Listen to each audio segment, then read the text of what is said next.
Carl Jung once said, "The greatest burden a child must bear is the unlived life of the parent." But the same could be said about modern men. We are bearing the unlived lives of generations that never dared to face the dark truth about women. And here's what Jung saw with chilling clarity. You do not see women as they are. You see them as your soul demands them to be. And what you call love is often just projection. This video isn't about hate. It isn't about blame. It's about waking up to the unconscious forces shaping your relationships, your heartbreaks, and your deepest addictions to the feminine. Because until you do, you will continue to be enslaved by women and think it's your choice. Jung believed that within every man lives a hidden figure, the anima, his inner feminine, the embodiment of emotion, intuition, sensitivity, and soul. But here's the dangerous part. If a man does not become conscious of his anima, she takes over. She becomes projected onto real women, not as they are, but as he needs them to be. You meet a beautiful woman, and suddenly she feels like home. You've known her for 5 minutes, but she gets you. You think it's fate. Jung would call it psychic possession. You are not falling in love with her. You're falling into your own unconscious. The anima whispers, "She'll save you. She'll complete you. She's different." But it's not real. It's not her. It's you chasing your lost soul through someone else's body. The anima is not evil, but she is powerful. She holds the keys to your soul. And if you're unaware, she'll drag you through chaos just to get your attention. Every romantic obsession that spirals into madness, every pedestal you place a woman on, every irrational heartbreak, these are her fingerprints. And here's what Jung warned. If you don't consciously engage the anima, she becomes autonomous. She acts independently. She becomes the seductress, the fantasy, the voice that leads you into blind devotion. You become like a moth to a flame, not because of her beauty, but because of your inner fragmentation. Integration begins not with rejection, but with recognition. When you start to dialogue with your anima instead of chasing her reflection in women, your energy changes.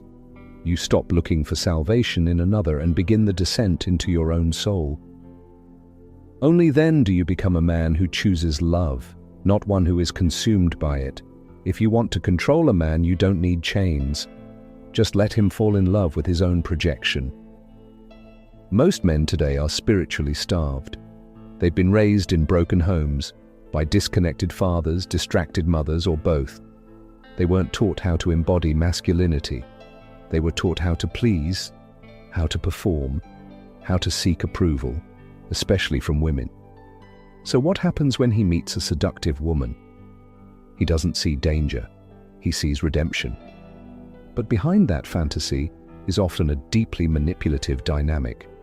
She gives him moments of validation, then pulls away. She rewards obedience, then punishes confidence. She becomes his mirror.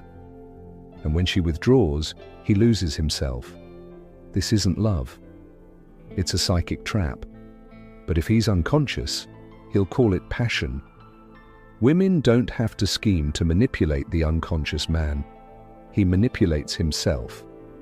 He volunteers his masculinity for approval, silences his truth for intimacy, and trades authenticity for attention. He doesn't realize that the more he sacrifices to maintain her interest, the less she respects him. Jung saw this dynamic not as evil, but inevitable when a man hasn't individuated. He is so desperate to merge with something greater than himself that he latches onto the first woman who reflects even a flicker of depth. But her presence isn't the problem.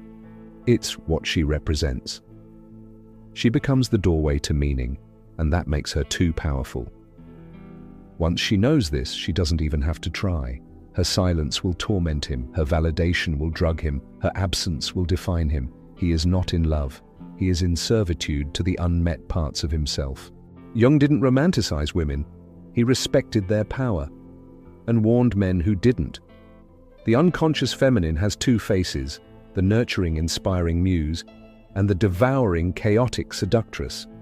One gives life, the other feeds on it. Jung believed women, like men, are ruled by their unconscious, specifically by the animus, their inner masculine. But a woman who hasn't integrated her animus becomes toxic in a different way. She becomes hypercritical, domineering, emotionally manipulative, always needing control, yet blaming others when things fall apart. And if you're a man ruled by your anime, you'll feel strangely drawn to this dynamic, because it reflects your deepest wound, the need to be loved by the feminine that once rejected you. You'll call her difficult. You'll call it chemistry. But you're really reenacting a childhood trauma, hoping for a different outcome. The modern woman who is disconnected from her true feminine essence is not evil, she's inflamed. She has been taught to worship control, independence, and dominance as replacements for intuition, receptivity, and emotional depth. Her animus isn't a wise guide. It's a tyrant that speaks through criticism and coldness. When this fractured feminine meets a man ruled by his unintegrated anime, the result is explosive. They're drawn to each other like magnets. But it's trauma bonding, not love. He sees her fiery resistance and calls it strength. She sees his softness and calls it safety. But beneath it all is a war of unmet archetypes, two half-souls clinging to each other for balance. The only way out is for each to face themselves. Until she integrates her animus, she will keep destroying the men who try to save her. And until you integrate your anime, you will keep running toward women who devour what you never learned to protect. Your soul. Jung taught that what we love in others is what we haven't owned in ourselves. That woman you can't stop thinking about. She's probably carrying a piece of your soul you've never dared to claim. Her mystery equals your lack of direction. Her confidence equals your repressed masculinity. Her beauty equals your buried desire for wholeness. You don't love her. You love the part of you she makes you feel connected to. That's why when she leaves, it feels like death. Because you weren't just dating her, you were dating your lost self. Modern dating has become an endless cycle of mutual projection. Everyone wants someone to reflect their fantasy, not challenge their unconscious. And that's why it never lasts. You didn't meet a person, you met a symbol, and symbols don't text back. Projection feels like fate, but it's just fantasy, backed by desperation.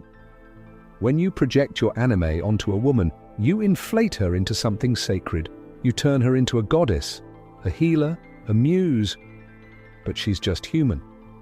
And the moment her reality breaks your fantasy, the illusion collapses, and with it, so do you. Jung warned that projection is always unconscious. You don't choose it, it happens to you. And because it feels so overwhelming, so emotionally intense, you confuse it with spiritual significance. But in truth, it's not connection, it's compensation. You're compensating for the unlived parts of yourself by assigning them to someone else. This is why you fall hard for certain women. They don't possess magic. They reflect your own disowned magic. And because you don't see it in yourself, it feels divine when reflected in them. If you want love, kill the projection. If you want a soul, reclaim your own. Because until you do, every romantic connection will just be a mirror, cracking under the weight of your unmet self. It's not a coincidence. It's a pattern. You keep meeting different women with the same emotional blueprint: cold, chaotic, self-obsessed. One moment affectionate, the next distant. They keep you chasing. They punish you when you set boundaries. They disappear when you show strength, but they cry when you pull away. Jung would call this a repeating complex, a loop created by unresolved psychic wounds, often connected to your early experience of the feminine, the absent mother, the shaming teacher, the emotionally unavailable first love. You don't recognize it consciously, but your unconscious does. That's why you don't feel attraction to healthy women. You mistake calm for boredom. You crave the emotional roller coaster because that's what your psyche was trained to call love. Until you confront this, you will keep reenacting the same trauma with a different face. This is not an accident. It's an initiation that failed to complete. You were supposed to encounter these patterns and evolve past them. not keep dating them in different outfits. The feminine you're attracted to is often your unhealed wound wrapped in lipstick. And no matter how many times you swear she's not like the others, your soul knows the ending before the first text is sent. Jung taught that the psyche repeats what it does not repair. So your romantic bad luck isn't bad luck at all. It's your unconscious begging you to stop sleepwalking through your desires. You'll keep attracting the same chaos until you gain the courage to ask, why am I drawn to the pain? What part of me still believes this is love? What am I recreating and why? When you stop asking, why does this keep happening to me? And start asking, what is this trying to show me about myself? That's when the spell breaks. That's when she stops being your mirror and starts being your teacher. An anime-driven man is emotionally reactive, easily seduced, spiritually empty, always chasing completion in the form of a woman. He doesn't lead, he pleads, he doesn't attract, he adapts, he isn't sovereign, he's suggestible. This kind of man becomes a plaything for feminine chaos. He's addicted to romantic highs and devastated by emotional withdrawal. He calls it deep love. Jung calls it archetypal possession. In modern terms, it's a simp with a psychology degree. No woman will respect a man like this. She may use him, manipulate him, even keep him around, but she will never surrender to him, because how can she surrender to someone who is ruled by her image? The anime-driven man is not weak, he is unclaimed, he is a man with fire in his chest, but no direction for the flame. And so, he lets women shape his worth. He lets approval define his value. He waits for the feminine to crown him whole, never realizing that crown must be forged from within. This man lives in a state of spiritual dependency. He believes that love will save him, that romance will restore him, that intimacy will finally silence the storm. But it never does, because he isn't chasing a woman, he's chasing transcendence. And until he realizes that no woman can carry the weight of his unlived soul, he will remain stuck in cycles of infatuation, collapse, and shame. Jung knew this pattern well. He saw that when a man lacks initiation, he seeks it through the feminine, but she cannot initiate you. She can only reflect whether you've done the work. Until you stop outsourcing your worth to her gaze, you'll never become the man she could truly admire. You'll just be another shadow orbiting her flame, mistaking heat for love. Here's a brutal truth most men can't handle. Women don't desire you. They desire what you awaken in them. It's not about you, it's about what you represent. To an unconscious woman, you are either a projection of her father, a servant to her ego, a threat to her control, or a mirror to her shadow. Most modern women do not want a man. They want an emotional fix, a validation machine, a momentary drug to numb their own disconnection from the feminine soul. And if you show up with real masculinity, grounded, aware, disciplined, they will either be terrified of you or transformed by you, but never indifferent. That's the test. If she is indifferent to you, you are not sovereign enough to touch her unconscious. Female desire is layered but not random. Jung believed women, like men, are shaped by their unconscious, and that means their attraction is rarely logical. It's symbolic. They are not drawn to status, they are drawn to meaning, and in a spiritually bankrupt culture, most men don't offer it. They offer performance, compliance, excitement. But a truly integrated man doesn't excite her nervous system. He commands her attention without trying, not through force but through presence. A woman senses when a man cannot be moved by her games, when he doesn't flinch at her silence, when her beauty does not seduce him into submission. That's when she feels something ancient awaken, respect. You don't earn desire through effort. You evoke it by embodying the part of her psyche she's never made peace with, the masculine she fears but secretly craves. This is not about domination, it's about depth. Because if your presence doesn't challenge her animus, she will never open to you. She'll control you, resent you, outgrow you. But if you confront her unconscious, if you touch the part of her soul that trembles in your presence, that's when desire becomes devotion. To truly integrate the anime, you must stop chasing women and start facing your own soul. You must become dangerous, not violent, not toxic, but psychologically sovereign. A man who knows who he is cannot be manipulated by beauty. He sees through seduction. He doesn't collapse when withdrawn from. He doesn't beg for validation because he is complete in himself. This kind of man doesn't need the feminine. He chooses it. And women feel that. When a man has integrated his anime, he becomes terrifying to the modern dating world. Why? Because he can walk away. Because he cannot be seduced by surface. Because his love is not for sale. Most women have never met a man like this. A man who does not orbit their chaos. A man who sees them not as saviors but as symbols of his own inner work. This is the man who is no longer driven by wounds masquerading as love. He doesn't react, he observes. He doesn't cling, he chooses. He doesn't perform, he embodies. To women still ruled by the unconscious animus, this man will seem cold, intimidating, even cruel, because he refuses to play the part they've scripted for him. He doesn't play the rescuer, he doesn't become the scapegoat, he holds his center, and by doing so, he disrupts their fantasy. This man becomes dangerous not because he harms, but because he cannot be used. His value is not negotiable, his attention is not free, his soul is not available for rent in exchange for validation. This is what Jung meant by integration. The anime is no longer projected outward, she is reclaimed inward. And when a man becomes whole in this way, his presence speaks louder than his words. He no longer seeks love to feel alive, he brings life into love. And once you reach this level of sovereignty, the entire game changes, because now you're not trying to impress women, you're awakening them. Jung's solution was never to reject women, but to withdraw your projection, to see clearly, to reclaim the qualities you've cast onto them, and to integrate those traits into your own being. You see beauty in her? Find the beauty in your life. You admire her mystery. Explore the mystery within you. You crave her emotional depth. Develop emotional intimacy with your own soul.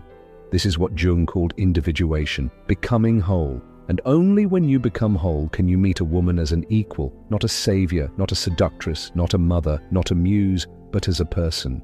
Only then can love be real. The process of reclaiming the anime is not poetic, it's brutal, because it demands that you stop outsourcing your longing and start sitting with your own emotional hunger. Instead of needing a woman to soothe you, you learn to hold yourself. Instead of needing her attention to feel worthy, you earn your own gaze. This is what separates the unconscious man from the integrated one. The former needs her to feel whole. The latter realizes she was never the answer, only the mirror. Jung taught that the inner feminine must be made conscious, not idolized, not suppressed, not chased in the form of lovers, flings, or fantasies, but brought back into the psyche, fully acknowledged and respected. Only then can a man walk through the world unshaken, not because he has no emotions, but because his emotions no longer own him. And when you become this kind of man, you stop falling for potential. You stop mistaking lust for love. You stop calling your projections her. You become so rooted in your own being that the only women you allow close are those who bring clarity, not confusion. Carl Jung didn't write dating advice. He wasn't trying to help you get the girl. He was trying to help you reclaim your soul. His warning was this: when you do not make the unconscious conscious, it will direct your life and you will call it fate. Most men think they've been unlucky in love. They weren't unlucky. They were unconscious. They mistook obsession for love. They called chaos chemistry. They chased projections and blamed women for the crash. But here's the truth Jung knew. Women are not your problem. Your unconscious is. Until you face that, you will always be ruled by the feminine, but never truly loved by it. The world doesn't need more men who memorize red flags. It needs more men who know how to face their inner fire without running. Men who stop blaming women for the storms inside them and start doing the one thing no algorithm or dating coach can teach: shadow work. You don't fix your life by fixing women. You fix your life by integrating the very parts of yourself you've spent years projecting onto them. Your chaos, own it. Your longing, explore it. Your heartbreak, let it initiate you. Because Jung's message wasn't avoid women. It was face yourself so deeply that no woman can steal your soul again. This is the dark truth. She was never the answer. She was the reflection. And once you realize that, the spell breaks, the grief begins, the work begins, and the boy inside you dies. Only then can the man emerge. Not the man women fantasize about, not the man culture rewards, but the man who walks through the world with clarity, because he no longer seeks wholeness in her eyes. He found it in his own. This is Carl Jung's dark truth about women. They are not here to complete you. They are here to confront you, to reflect what you haven't claimed in yourself. You do not become a man by seducing women. You become a man by integrating the feminine within. Only then do you stop chasing. Only then do you see clearly. Only then can you love without losing yourself. So if you're tired of the chaos, the heartbreak, the confusion, don't look outward, look inward. Because the woman you're really searching for is buried inside the man you're afraid to become. If you found value in this video, please like, share, and subscribe to Echoes of Wisdom. Your support helps spread timeless philosophy to those who need it most. Thanks for watching.